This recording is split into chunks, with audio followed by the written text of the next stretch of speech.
Hey, what's up, y'all? Visionary CJ here. Thank you for coming to listen to this episode. Before we get into it, I want to say a few quick things. First of all, RIP Nipsey Hussle.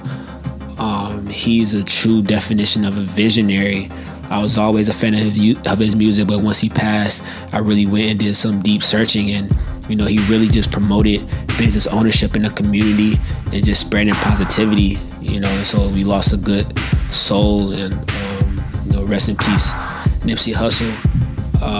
Number two, if you haven't already, please go to the podcast app, iTunes app, and give us a 5-star review. We're really trying to grow our impact, and one way to do that is to have a lot of reviews so we can be seen more. So please go leave a review for me. And lastly, I just updated my website, and so go to visionarycj.com and you'll be able to just see some new info. You'll be able to check out my book, and I would love if everyone went and did that. Dope. So let's get into this episode, number 15 with Riyahd Jones. Let's go. Ladies and gentlemen, welcome to your Visionary Podcast. Today we have a special episode. We got my guy, speaker, successful entrepreneur, trading expert, Riyahd Jones. How you doing, brother? What's going on, CJ? Thank you for having me, brother. Oh, yeah, man. No doubt. First of all, I just want to thank you for your time, brother. Just being willing to come and talk to my listeners and share your story. I really appreciate it. Absolutely, bro. Thank you for seeing me as valuable enough to sit on your platform. That's real, brother. And so how we start this off, we always ask, what's your purpose statement? Absolutely, bro. So, again, I'm Riyahd Jones, and my purpose on this earth is to impact the lives of millions of people around the world with my words and my voice, showing people the power of faith and belief. Wow, that's powerful. And is that what you think about, when you wake up in the morning? Is that the force to get you going? Absolutely. That's one of the forces to get me going, outside of other things like, retiring moms and all those type of things. Got a baby on the way. Nice, but again, the purpose, the mission of empowering and impacting millions of people, that's what really gets me going, showing people that faith actually works, belief actually works, because those are the things that kept me in the game and kept me going. Yeah, that's so real. And I'm such a strong believer in that belief. I feel like we all have a superpower. We're all very, very powerful, But talk about what got you to this point. Talk about your upbringing and how you became the man you are today. Absolutely. So humble beginnings. Grew up in Columbus, Georgia. A couple hours away from Atlanta, not too far. And my background in sports, I played football from the ages of 5 until I was 23 years old. Played at the University of Tennessee as well as Georgia Southern. I actually graduated from Tennessee. Then I got a shot with the Detroit Lions. When the Detroit Lions cut me, my first day at camp, I got back on the flight to Atlanta. I began to ask myself, what do you do now? Where do you go from here? Everybody that you know is a rapper, a trapper, or an athlete. What's going to make you different? How are you going to get ahead? So I chose the entrepreneur route, the door of the unknown, right? Everything that I knew wasn't the route that I wanted to go. So I said, let me do something different so ultimately I can get a different result. And that's what I did. Now I've been an entrepreneur for a little over 2 years. And just through the grace of God, I've been able to do some pretty cool things in entrepreneurship, help some people make some money. And ultimately, I've been able to do make some pretty good money as well. And also some impact. Nice. And so when you're going through college, your main focus was sports? Absolutely. My whole childhood, man, I thought the only way to make money was the NFL. That's all I knew. So growing up, I'm just like NFL. Playing in the SEC. That was the biggest goal for me, playing in the SEC. Primarily, it wasn't the NFL growing up. It was always in the back of my mind. But I said, if I can just make it to the SEC at a big school, Georgia, Tennessee, Alabama, then I was going to increase my shot of actually making it to the NFL. So growing up, the goal wasn't necessarily the NFL. If I could just get to the SEC, then the goal would obviously, get a little bit bigger, because success is a moving target. You never reach it, but you got to have something that when you get somewhere, it's going to stretch you. So once I got to the SEC, that's when the NFL goal kind of became a little bit realer once I got to Tennessee. And then when I got my shot with the Lions and I got cut, I said, dang, the actual passion, the desire that I had to play in the NFL, it wasn't there anymore, because I never had the burning desire as a kid. I just knew that was the only way I was pretty much was going to make a lot of money was the NFL. But the desire of mine was just to play in the SEC. Yeah. And when I got there, I said, I made it. But I couldn't just get there and say I made it, I arrived. It had to be another goal. And that's when the NFL goal began to come around. And so you hit on an interesting point. Can you tell me what's the difference between passion and that burning desire? Yeah, so it's kind of the same in a sense, but the burning desire is something that's really gonna see. A desire is something where it's a feeling attached, right? It's something that you think about all the time, you speak about it all the time, you hear it all the time, you can smell it, you can touch it, you can taste it. It's always there. Passion is something that candle can kind of go up and go down. Right. So I was very, very passionate about the game of football, but the purpose for football just wasn't there. That was a difference. And I had this desire when I got in entrepreneurship to really, really impact people, but ultimately make a lot of money along the process. And so that burning desire of those things actually keep me in the game a lot more so than football did. Yeah, that's so real. And that's a tough thing to really decipher, whether it's a passion or a burning desire, but It's something that's important, and that's what purpose comes into play. And so a lot of my listeners are college students, you know, and we're on that route where we're trying to find that burning desire, you know, and purpose, really, or passion, you know. And so what advice would you give to really find the burning desire and not just the passion, or both? Right. So whenever you find something that you really, really like, or something that you really enjoy, you can actually develop a desire for something. And the way that you develop a desire is, again, by speaking about it all the time, hearing it all the time, seeing it all the time. Whatever your eyes see, naturally, they'll begin to believe. So whatever you want, whether it's, you know, straight A's or you want a Bentley or whatever the thing may be, if you look at that all the time, it's going to become real to you. If you hear it all the time, it's going to become real to you. And the only way you can hear it is by you speaking about it all the time through the affirmations. And that's going to create the feeling. Anytime a feeling is associated with something, action can then begin to take place. But if there's no actual feeling, then it's going to be very, very hard to take action. Yeah. Right. And if you don't take any action, then ultimately you're not going to have the results that you desire. Mm-hmm. Yeah, that's so real. I wasn't planning on getting into this early, but you brought it up, and just the affirmations. I'm all about that. You know, that's like my tagline. You know, my book, The Positive Affirmation Guide. Absolutely. That's just what it's about, bro. Really, just making those affirmations, whether it's speaking it, whether it's writing it, thinking about it, you know, telling others about it. But it's just about, like, when you put that in the universe, it'll find a way to come true. Absolutely. And I feel like even when you don't know exactly how you're going to do it, so say you want to make all A's, you don't know how you're going to make all A's, but just you writing it down every day or looking at it every day, ideas will start to birth in your mind, you know, in your heart. And yeah, it's something called the reticular activating system. And what's that? The reticular activating system is something in the back of our mind, and what it does is it's like the personal assistant for the mind. And when you make something important to your RAS, what it does is it filters out all negative information or all unrelevant information. It only gives you what's relevant. So let's say somebody set a goal for all A's and they began to write that down and speak about it all the time.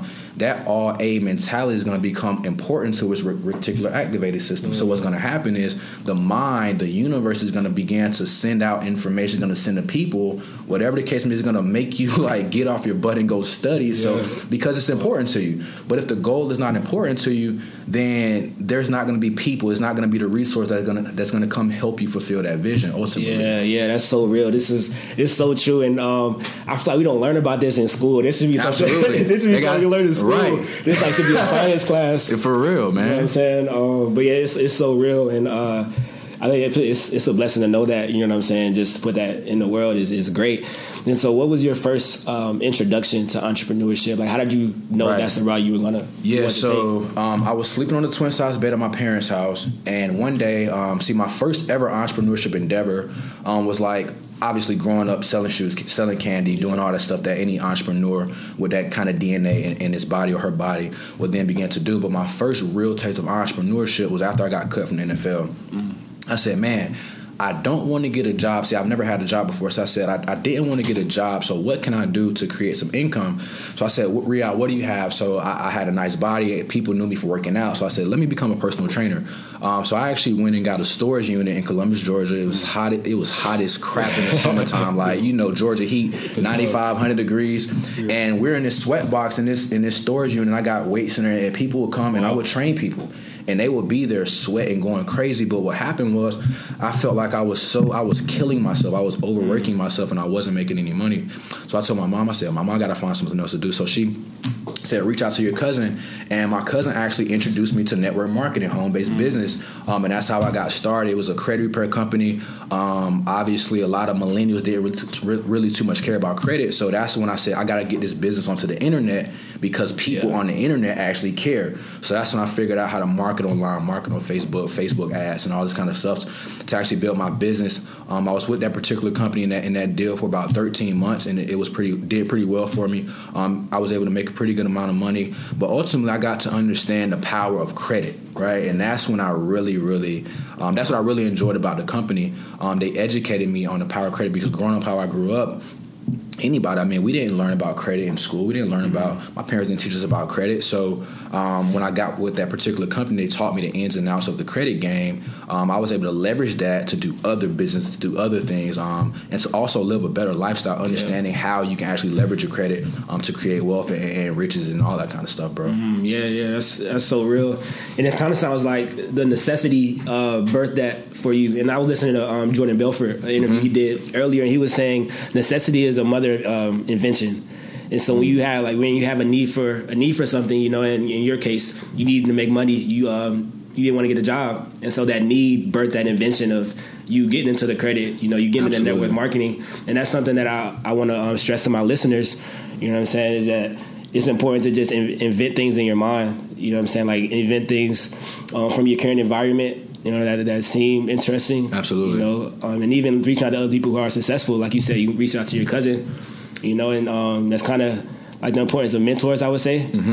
Just someone who's doing something successful, something that you admire, and just reaching out to them, asking for advice. So do you have like any personal mentors who help you out right now? Absolutely. I have a few. My mentor right now is a gentleman by the name of David E. Monetier, somebody that I have a lot of respect for. And what I tell people about mentorship, in life you learn two ways: mentors and mistakes. So when you find somebody, you find a mentor. That's real. When you call somebody a mentor, you have to take on everything that person is doing, because it only makes sense. Because if I'm going to call somebody my mentor, it's because they're living life right in every single area of life, right? So I want to mirror and model everything that they do. So when you find that person, you don't have to have rebuttals for things that they say. Anytime they say something, you just do it, and ultimately you continue to do what that successful person does. You're going to get the same results. So I mirrored and modeled this gentleman before he even became a physical mentor in my life. I found an audio tape. And I was listening to this audio tape over and over again for months and months and months. And then months later, we ended up in the same company, and now we work hand in hand. We just did an event together in San Diego, had about 500 people in the room. Nice. And we're doing another event here in Atlanta, April 13th. When you find that person, you find that mentor, you just mirror and model everything that they do, because ultimately you're going to get similar or the exact same results. And ideally, your results should be better than that person's results. So I look at myself, I'm 25 years old. David's currently 35. He makes over $1 million a month. Yeah. So when I'm 35, I have to be making over $1 million a month. That's just how I look at it. Yeah. Right? So when you find that mentor, again, you want to embody and take on everything that person does, from the way that they think, everything, because ultimately it's going to help you get ahead to the next level in life. Yeah, that's so real, and congrats on having him as a mentor. That's super dope. Yeah, man. And so when you find somebody that you want to model, how do you really make that effort to reach out to them and pursue that? Absolutely. So I believe that honor is the key for access, right? So when you honor somebody, when you show somebody a lot of respect, and they see that you're hungry, you're teachable and coachable, and you're listening to the things that they say. Let's just say somebody wrote a book, right? And you read their book, and you began to take the principles out of their book and apply them to their life. That mentor is going to recognize that, right? And then when you provide services for that mentor, you honor that mentor is going to begin to mentor you. They're going to ask you to come here. They're going to ask you to hop on a phone call, because they're going to see that you're hungry. Mm-hmm. And any true mentor wants to pour into somebody else. All right, because again, if there's no success without successorship. So as a mentor, it has to always be somebody that's duplicating what it is that you're doing. Right. You never want to become successful and don't know how you got there, and you never want to become successful and you can't show anybody else how to get there. So that's the power of having a great mentor. Yeah, that's so real. And also on the term of mentorship, are there any things that you're implementing right now to like duplicate yourself in what you're doing? Absolutely, man. So I pour into my people that I'm talking to all the time. I tell people all the time, in business and leadership, you always want to have that 20%, because 20% of people are going to produce 80% of the work. Mm-hmm. And so your goal as a leader is to develop your 20%, also expand your 20%. The number one role of a leader is to identify potential leaders and then go about developing them. So the way I develop people is the same. I use the same things. I take the same books, the same audio tapes, the same seminars, the same events, the Bob Proctor events. I got to get my people that I'm helping, they got to have the same levels of personal self-development that I've had, right? Yeah. Because that's the only way that I've developed. So I can only develop somebody with what I know. So the Think and Grow Rich is the Rich Dad Poor Dads, the seminars, the Bob Proctors of the world, the Tony Robbins. I got to make sure that my leaders, the people that I'm working with, my 20%, they're getting the same levels of personal self-development that I am. Because if they're not, then I'm not developing them as a leader. So I got to spend time with them to make sure that they're getting what it is they need to get so they can go out there and develop other leaders so the business can always begin to boom. Because the goal, again, is to identify leaders and develop them so they can go out there and do the same thing that you've been able to do. Right. It's like a domino effect. It's a domino effect. Yeah, that's real. So out of all the self-help materials that you've indulged in, what would be like the most important thing you've learned, and what would be like a sentence to wrap everything up, in just the one my favorite one, and it's so simple, right? This statement is so simple that people will miss it, right? And it's simply, you become what you think about. That's it. You become what you think about. The dominating thoughts that's in our life is going to reproduce themselves in physical form, right? So if you're thinking about the goals, the dreams, the aspirations all the time, it has no choice but to reproduce itself in the physical equivalent, as long as you're doing the physical work that's required to get that goal that you ultimately desire. And that's how I've been able to get to where I'm at.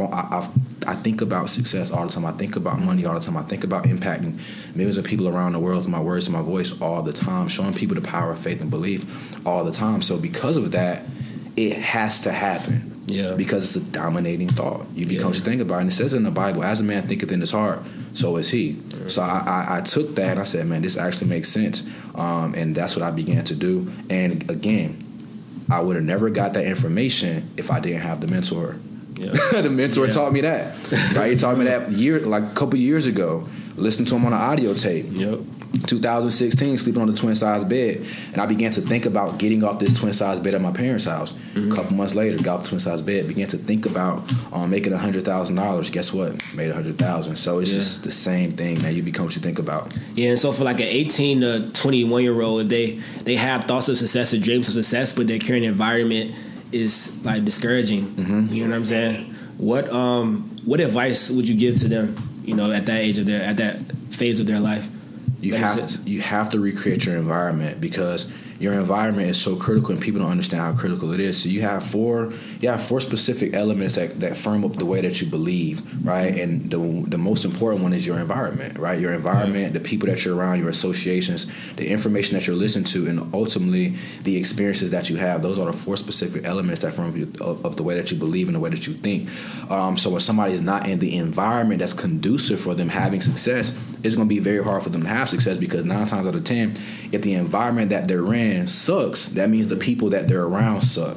That means the information that they're listening to sucks, and the experiences that they have ultimately suck. Yeah. So if you want to create a new life, you got to get in a new environment. And if you're in a bad environment, because a lot of people they may live with their parents or whatever the case may be, so the neighborhood is bad. Well, you gotta have that sacred space in your bedroom where it's like a whole new world. So when I was living in Columbus, Georgia, outside of my street, it was all negative. But in my bedroom, if you would have came in my bedroom, you would have only saw pictures of athletes. You would have only saw pictures of successful people all across my room. So every time I woke up, that's all I saw. And everything you see, you ultimately believe. Yeah, that's so real. That sacred space. You know what I'm saying? I think that's super, super important. And I encourage people, even if, like you said, you're in a negative environment, say you're at your parents' home. I know I have some listeners from Mississippi, and they're just saying, nobody here is really on that wave. Right? I was just in Mississippi recently, so I know how it is. That's what all my family is. And I was talking to my cousin last night. He was just talking about that, and I was like, you got finding that environment, even if it's in your bedroom, a sacred space. It might be like a closet or just something where you go and you got to use like the power of your mind. Absolutely. Right? Like that's one of our superpowers. That's what separates us as human beings. From any other like mammal on Earth is we have a brain. Absolutely. We can imagine things, and so just create that imagination in your sacred space. Like, okay, this is where I am. Imagine yourself being in Hawaii. You know what I'm saying? If you do that for about a month, bro, you'll end up in Hawaii. You'll end up in Hawaii. Like, no cap. You're gonna start seeing Hawaii all the time. Like, and listen, the reticular activating system is gonna send people into your life that's gonna say, "Hey, do you want to go to Hawaii?" Or, "Hey, have you thought about going to Hawaii?" And it's gonna become realer and realer and realer to you every single day. And then you're gonna be there. Right.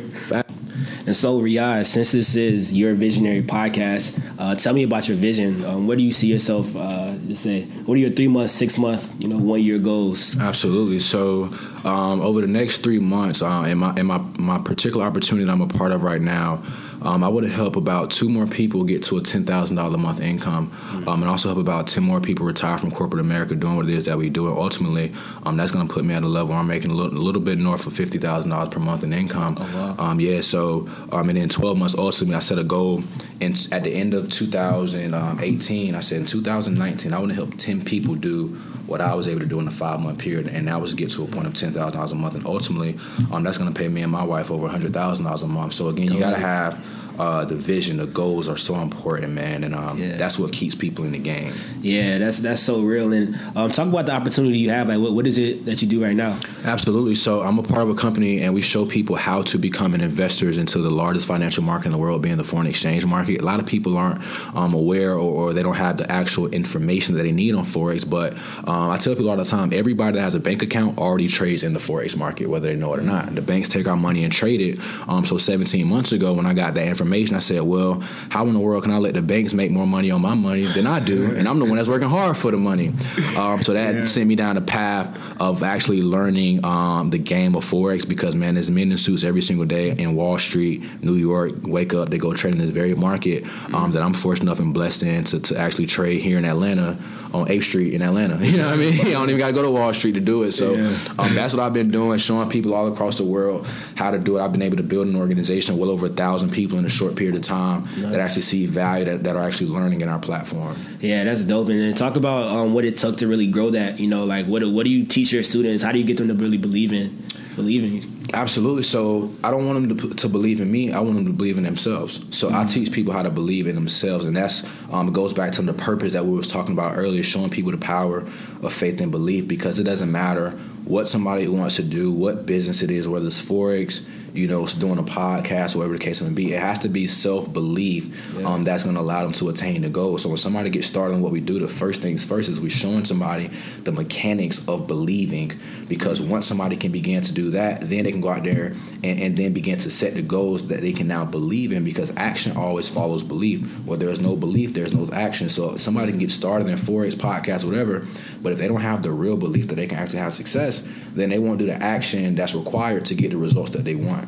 So first and foremost, when somebody gets started, we got to get them believing in themselves that they can actually do it, because most people are going to come in the door skeptical. Most people are going to come in the door not knowing if they can actually make money from their cell phones. Yeah. So once we can get over that hurdle of them believing, then everything else will begin to follow suit. Yeah, and that's super dope, man. And I see the success, and it's dope to watch. I told you before, it's inspiring. And so why do some people see it as a scam, like the whole Forex? Just thing? Because it's not, it's crazy. It's not because of anything that they see on the internet or things that they're that they see on the internet. It's more so of the way that they believed before they saw it, meaning their past conditioning. Growing up, they heard people talk about don't do this, don't do that, everything's a scam, everything's a pyramid scheme, whatever the case may be. So when they see somebody doing it, even though they don't have the information on it, they automatically reject it because they're not up on the information. So once somebody again can get over the hurdle of being ignorant, and ignorance is not a bad thing, it's just not knowing something.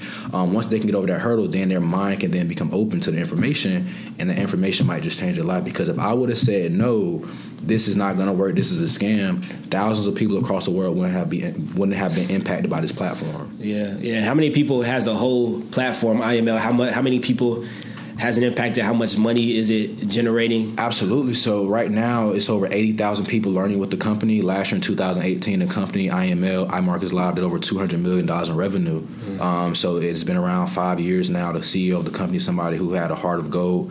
Him and his wife made north of $50 million trading for us over the course of 25 years. So they created a platform that can show everyday average people like you and I how to become profitable investors into the market. So that's pretty much IML in the whole. They put together systems and products where, again, people can get started and learn the skill of trading, just how we can learn anything. And anything you learn in, you can ultimately earn in that arena. And you really become great when you return what you learn to other people. Yeah, that's real. And so how much willpower would you say it takes, to really get going, to get started, and then to actually start seeing progress with it? Well, I know it's not just like a, good night. Right, absolutely.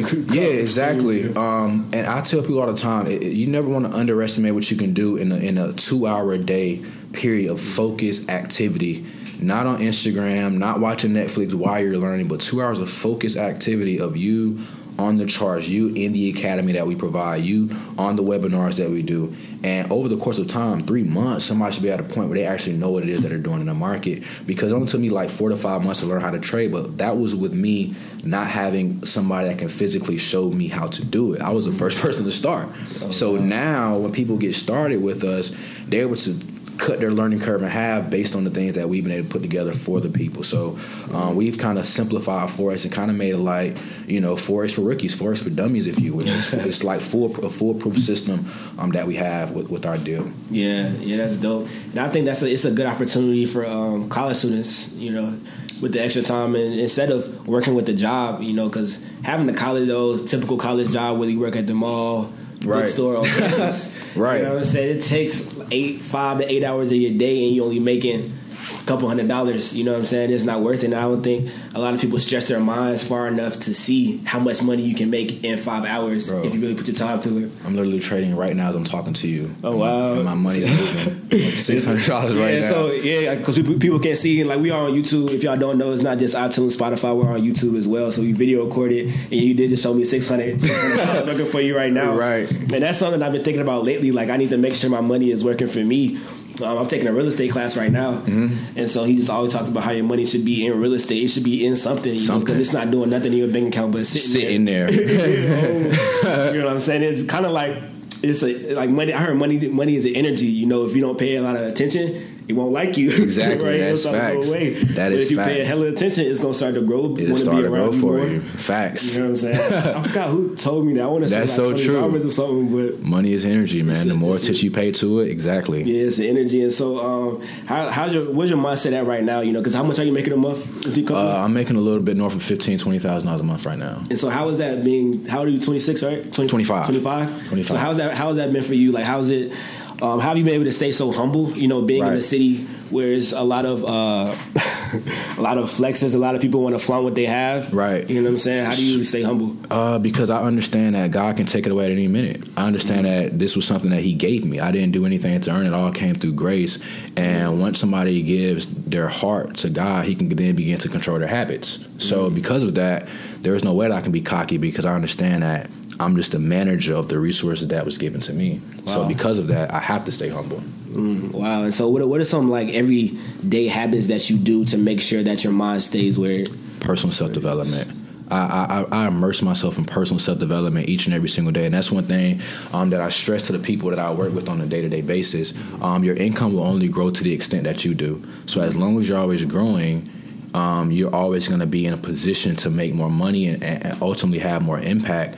Because again, the income, once somebody begins to stop growing, right, and their income supersedes the level of their growth, at some point, their income is going to drop back down to who they truly are. And that happened to me before my entrepreneurship journey. Early in the stages, when I first began to make money when I was 23, I just got to a place where I was comfortable. I was only making about maybe $5,000 to $7,000 a month, and I just stopped doing what I was doing to get there. And for that 2 to 3 month period when I wasn't doing anything, my income just started going backwards. I'm like, how in the heck is this going backwards, bro?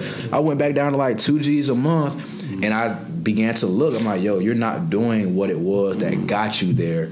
And so after that, I made a conscious decision to never, ever like lack on that area of my life. So every single day, and I don't even have a set time period where I do it, because it's literally all day for me in my car. It's audios, it's podcasts.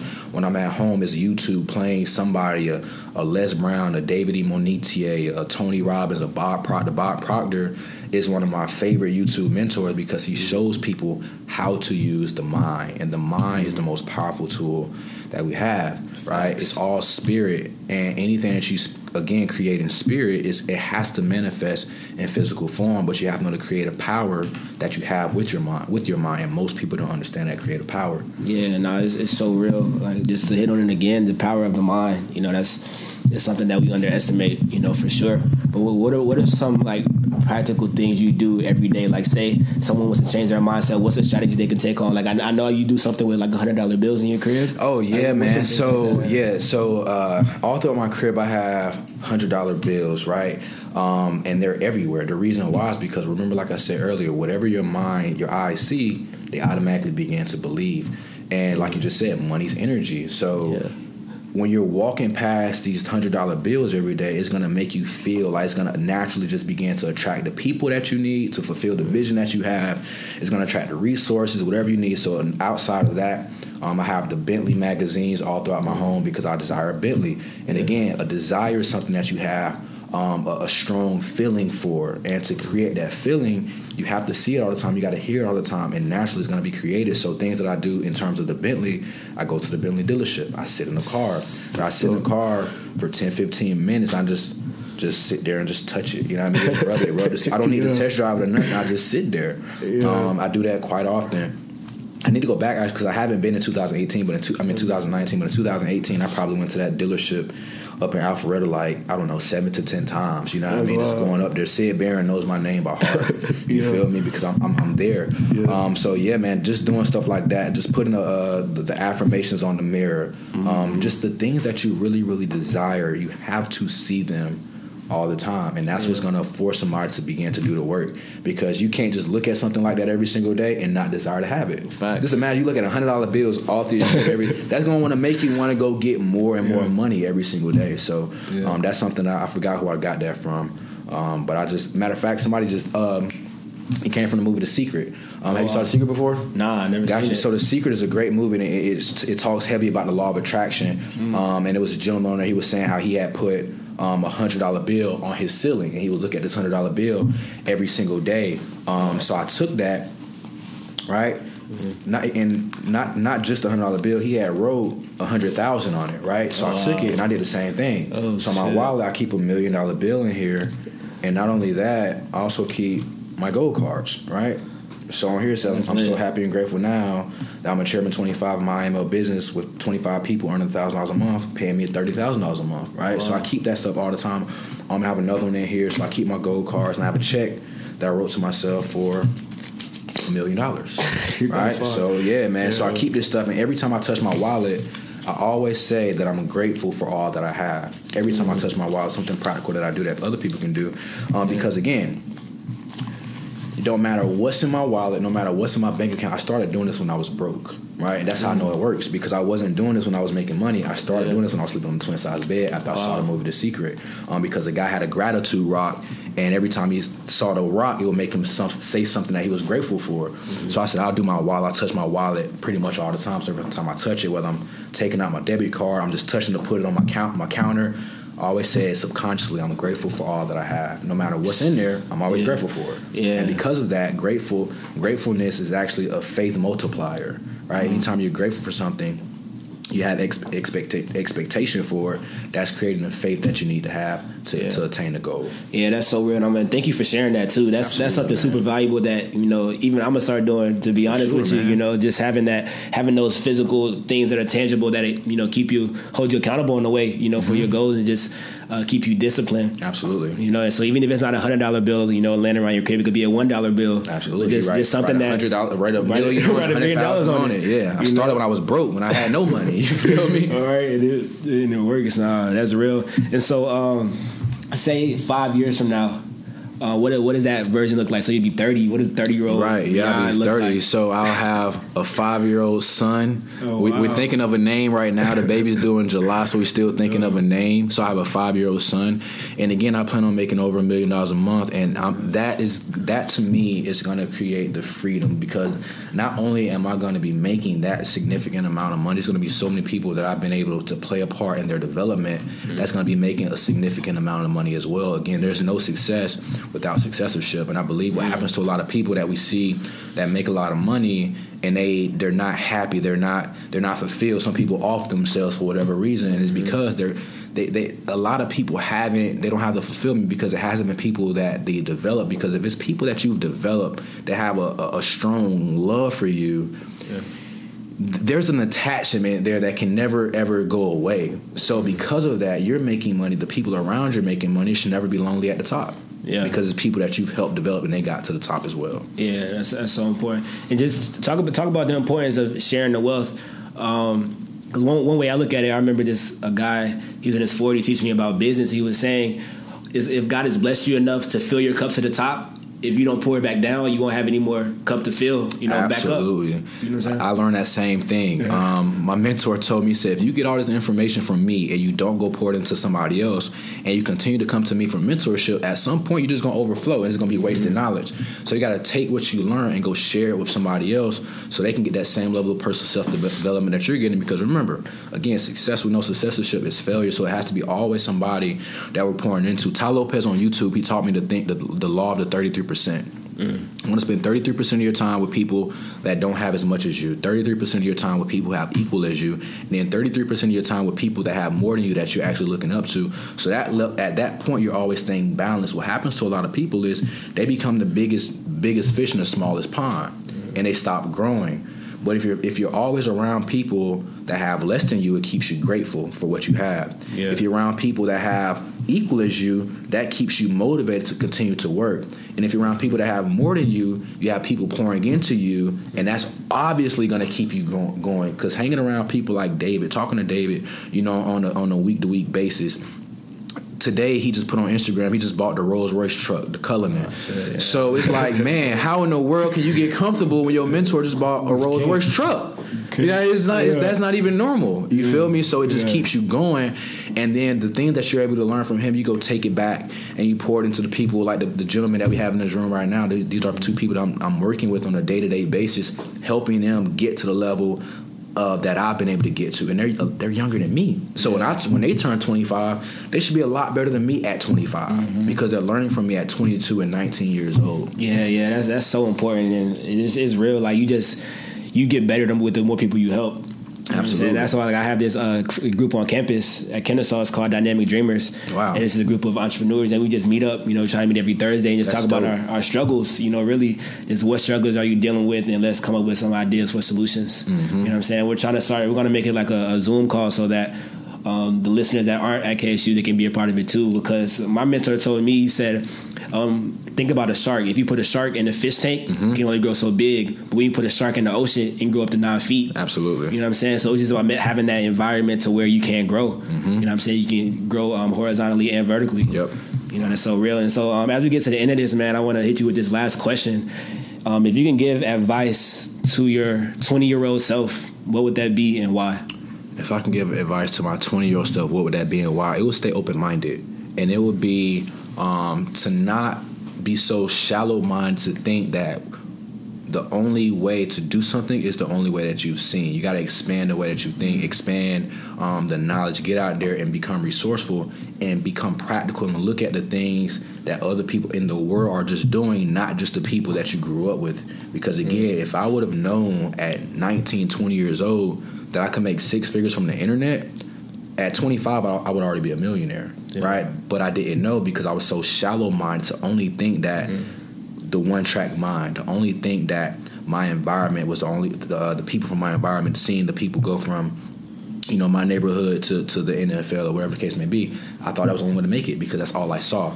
So my biggest advice to my 20-year-old self would be expand your knowledge. Get involved into personal self-development at a younger age, because now when I talk to people that are in my particular company or people that I meet at entrepreneurship conferences, they're 19, 20 years old making a lot of money, and I'm asking them, saying, yo, how in the world are you making $10K a month at 19? Yeah. I started at 17. Right. And Warren Buffett said it best, one of the biggest predictors of success is the age in which you get started.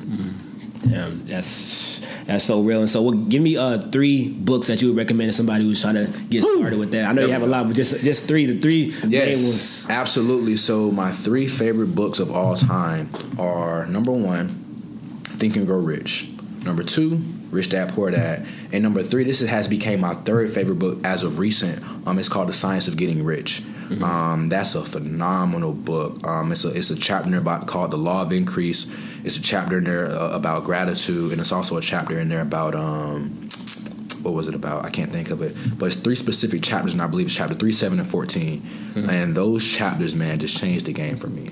And it's all about the creation. And again, once people understand that success is a science, you can leave one field and go to another field and always have success, because the laws that govern success are all palatable, and when you get that information from those books. So Think and Grow Rich was Rich Dad Poor Dad was the first book I ever read cover to cover, and what that book did for me, it taught me what the rich and wealthy people taught their kids about money versus the poor middle class. So I would see these differences from the things that I learned from my parents versus the things that were in its book. So that allowed me to recondition the way that I thought about money, business, and success. And then when I read Think and Grow Rich, what that did for me, that taught me the laws to actually govern success, about faith, gratitude, desire, sex transmutation, the organized planning. I could just go on and on. Like, that's my, like, literally, I've studied that book for like years. Like, it's been 2 years that I've been reading the same book over and over again. Think and Grow Rich is a book that I read every single week. Wow. I don't read the book just to get the information. I read the book to really understand the principles. Yeah. Because people say, if you know better, you'll do better. But everybody knows better. Why don't they do better? It's because they don't have an understanding. Once somebody gets an understanding, then they can begin to do better. So Think and Grow Rich was a book that kind of taught me those laws. And then The Science of Getting Rich, a book that I've been studying now for the past maybe 4 or 5 months now. It's kind of creeped up to number 3. But I'll throw a bonus one in there. Okay. The Secrets of the Millionaire Mind. I love that book. Listen, T. Harv Eker, man, he's a great dude. Yeah. And that book, the wealth files and everything, all the principles in that book, that's going to, again, teach you what you need to know to create wealth from a mental standpoint and not a physical standpoint. So those are my 4 favorites. Nah, I appreciate it. I'm going to make this 5 too, bro. Just for your appreciation, I'm going to give you a book. It's lit. Thank you, bro. Positive affirmation guy. Can I get your autograph in it? Oh, yeah, I'm going to go and write you a little message in there. There we go. There we go. Yeah, with that book, I just try to help people kind of get over the negative things, you know what I'm saying? Because when you're on this journey, it's high, it's all uphill, but you'll have some hurdles, like you said before. You'll have some, some hardships where you feel like giving up, you feel like going back, taking an easy route out. You know what I'm saying? But it's the positive affirmations can really just push you past that limitation, you know what I'm saying, and really take it to the next level. And so that's what that's about. And as we end this, bro, I just want to thank you again for your time, brother. I appreciate it. Thank you, bro. And tell our listeners how they can find you, Instagram, website. Yes, absolutely. So you can find me on the internet, on YouTube, Instagram, Facebook.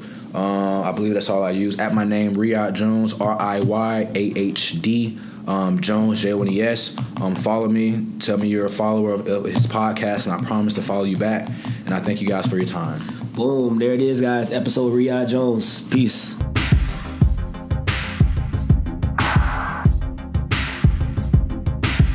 Hey, what's up, guys? This part of the episode is what I call the Visionary Minute, where I go over some key things that I took away from the previous episode. And so I took away 3 super important things. I mean, more than 3, but I'll just narrow it down to 3. The first thing is burning desire versus purpose. Purpose will get you started, but a burning desire will keep you in the game. And I think that's super, super important, because as you're on this journey to really find yourself, you will find your purpose, but it'll be hard. And so that burning desire is what'll get you past those growing pains and get you over those humps. And that's something that I'm personally feeling right now. I think I'm really getting a burning desire for my craft in terms of writing and speaking and spreading value. And it's amazing to see the change. And number 2, the importance of mentorship. And so I've talked about this on a bunch of my previous episodes, but it's so important to have a mentor, just someone to pour into you. One quote that I love from this episode, he said, "There's no success without successorship." And that's facts. A lot of these successful entrepreneurs, they're looking to pour into people. Their cup is already full, so they're looking to just, pour out, and so they can learn more, right? And number 3, believe in yourself and believe in your dreams by investing in yourself. And so this is super important, especially if you're a student. It's important to invest in yourself and really immerse yourself into personal development. So get into Forex. As long as you're with the right team. Buy personal development books. Even buy the Positive Affirmation Guide. I wrote that to help people develop personally. And so just make sure that you're always immersing yourself in personal development. Make sure you're listening to podcasts, reading books, talking to the right people, networking. And as long as you keep growing, you'll always be able to earn more and learn more. So there it is. And again, if you haven't already went on the podcast app and gave us a 5-star review, please go and do that right now. I appreciate it. Peace.